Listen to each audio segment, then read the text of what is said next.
Bolo to dávno, veľmi dávno, keď žil biskup Mikuláš. Pomáhal chudobným a mal rád deti.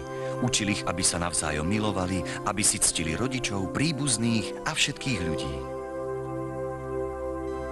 Na svätého Mikuláša stal sa tento príbeh.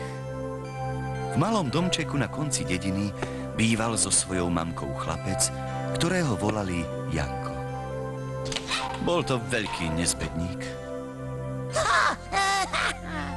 Janko, Janko, ty ma utrápiš. Na Mikuláša hneval Janko mamku väčšmi ako inokedy. Bez dovolenia si bral z komory i pivnice všetko, na čo mu prišla chuť.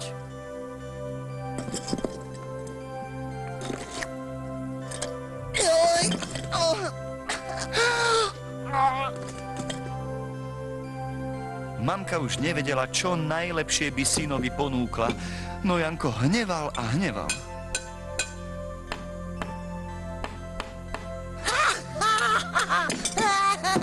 Synček môj, zapamätaj si, jedlo si treba vážiť. Svätý Mikuláš, prosím, pomôž mi polepšiť to moje chlapčisko. Sama už na neho nestačím. To sú iba také babské reči. Ja toho Mikuláša zaženiem až za dedinu. Janko, Janko, je na čase, aby si mamku odprosil za všetko zlé, čo si urobil a mal by si jej viac pomáhať pri robote. Aké ty máš smiešné fúzy. To bude asi strýko mazanec v tetkinej sukni.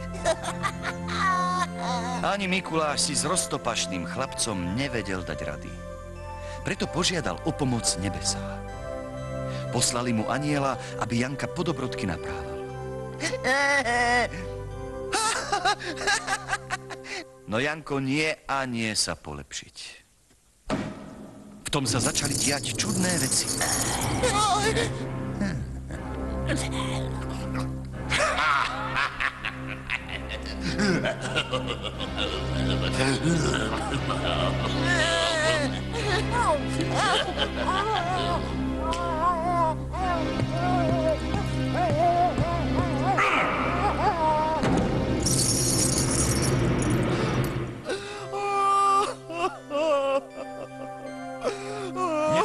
Neplač, dobrá žena.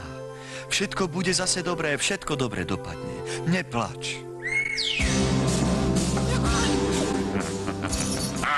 Tak si vyber, Janko. Alebo budeš poslúchať, alebo pôjdeš do kotla.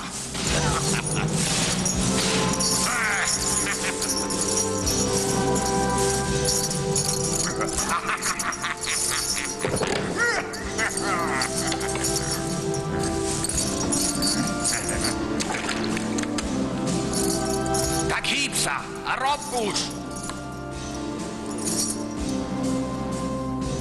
Ešte si jedlo nezaslúžil, len rob pekne ďalej.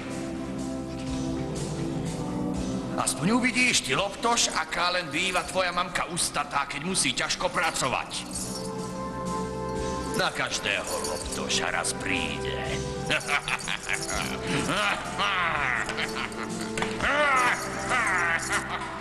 Mamka sa o Janka čoraz viac bála. Rozhodla sa ísť opäť s prosbou za Mikulášom. Neboj sa už o Janka, dobrá žena, vráť sa domov.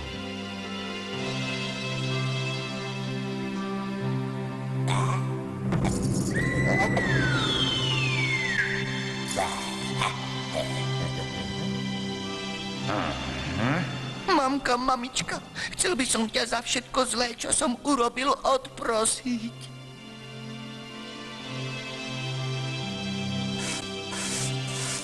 Ach, to bolo radostné stretnutie. Od tých čias nebolo v dedine poslušnejšieho chlapca, ako bol Janko.